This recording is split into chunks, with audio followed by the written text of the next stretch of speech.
అలాగే హనుమంతరావు గురువు గారు, వారి ధర్మపత్ని అయిన సరోజనమ్మ గారు, వారికి సాష్టాంగ దండ ప్రణామాలు తెలియజేస్తూ, మనకు ఆదర్శమూర్తులైనటువంటి లింగరాజు నాయన గారు, సీతారామమ్మ గారు, వారి యొక్క పాదాలకి నమస్కారాలు తెలియజేసుకుంటూ, మరి ఈ పల్నాడు ప్రాంతంలో మనకి బాగా ఉన్నటువంటిది ఇటు దాచిపల్లి మండలంలో మనకి హనుమంతరావు గారి ఆశ్రమం, అటుపోతే మన కోటరెడ్డి నాయన గారి ఆశ్రమం బాగా ఆధ్యాత్మిక విధానంలో బాగా భక్తులను అలరించి అమ్మలాంటి వాళ్ళని కూడా ఎంతోమంది కొంతమంది తయారు చేసి అమ్మ మనలాంటి వాళ్ళందరికీ ఆదర్శంగా ఉండటం అనేది గొప్ప ఆశ్రమంగా ఒకప్పుడు బాగా నడిచింది.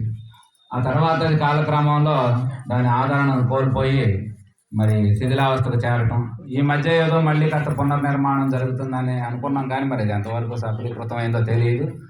అవుతుందన్నప్పుడు నాకు చాలా సంతోషం కలిగింది. అమ్మాయి మంచి, ఎందుకంటే 100 దేవాలయాల కంటే ఒక ఆశ్రమం గొప్పది. ఆశ్రమం అనేది ఏంటంటే ఆశ్రమంలో జీవ చైతన్యం, అంటే మనిషి అక్కడ ఉండి నడిపించేది, అది విగ్రహ రూపంలో ఉండేది కదా. అందుకని ఆశ్రమమే మనకు అసలు పూర్వం సృష్టి ఆది నుంచి కూడా ఆశ్రమాలు ప్రారంభమయ్యి ఆ తర్వాత అయ్యే పీఠాలయ్యి, మఠాలయ్యి, మందిరాలయ్యి, ఆ తర్వాత దేవాలయ వ్యవస్థగా స్థిరపడింది. అట్లాంటి ఆశ్రమం అనేది మనకు ఉండటం అనేది చాలా గొప్పగా ఉండి నడిచింది ఆ కాలంలో. మరి అట్లా మనం చెప్పుకున్నటువంటి విషయాల్లో దైవమే ఈ సృష్టి అంతా కూడా సృష్టించి నడిపిస్తూ అనేక రకాలుగా పాలిస్తూ ఆనందపడుతూ అంతా కూడా దైవ స్వరూపమే అయి ఉన్నది. ఆ దైవం కింద మనందరం కూడా ఒక ఉపకరణాలలాగా ఉన్నాము అని చెప్పి మనకి ఇప్పుడు దాకా మన మిత్రులు చెప్పడం జరిగింది.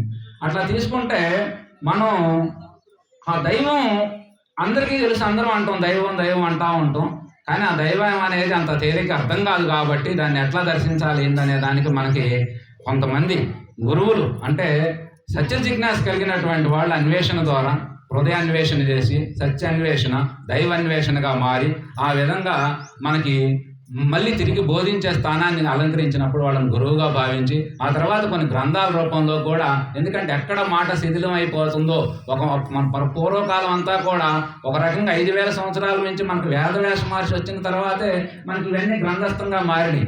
అంతకుముందు గురువు నుంచి శిష్యుడికి మొహతగా బోధించేవాడు. ఇప్పుడు కూడా వేదం నేర్పాలంటే వాళ్ళు పుస్తకం ద్వారా నేర్పితే రాదు.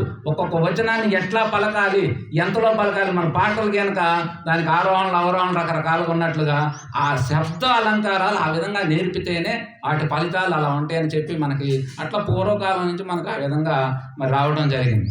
ఇలా ఈ యొక్క విధానం అంతా తీసుకుంటే ఈ భక్తి ఆధ్యాత్మిక విధానంలో ఆత్మ విద్య, పర విద్య, బ్రహ్మ విద్య, ఈ బ్రహ్మ విద్య అనేది అన్ని విద్యల కంటే గొప్పదయా. కానీ నేర్చుకోవచ్చు, దీని గురించి సంపూర్ణంగా తెలుసుకోవచ్చు, దీన్ని ఆచరించవచ్చు, జీవితం తరించవచ్చు. తరించడం అంటే ఎప్పుడు ఆనందంగా ఉండటమే. ఇందా మనం చెప్పుకున్నట్టు ఎప్పుడు కష్ట సుఖాలన్నీ కూడా మనం ఇదంతా భగవంతుడే అని ఎప్పుడైతే తెలిసిద్దో, తెలిసిన వారికి తెలియని వారికి తేడా ఏమిటి అనే విషయం అంటే, ఇప్పుడు మనం కూలి పనికి వెళ్తాం, అది పొద్దుపోయినా పొలం పని కాకపోయినా మనకి మనకు సంబంధం ఉండదు. టైం చూసుకుంటాం, భోజనం చేస్తాం, టైం చూసుకుంటాం, లేచి వస్తాం, మనకేం పెద్ద బాధ ఉండదు. అవునా? మనందరం కూలి పనికి వెళ్తాం. అదే సొంత పనికి పోయిన వాళ్ళకి చూడండి ఎంత తపన ఉంటుంది, ఎంత బాధ ఉంటుంది. పొద్దుగుతుంటే కాస్త మునివేదన్న మిగిలితే ఇది అయిపోతే బాగుండు, ఇది అయిపోతే బాగుండు అని తపన చెందుతూ ఉంటాం.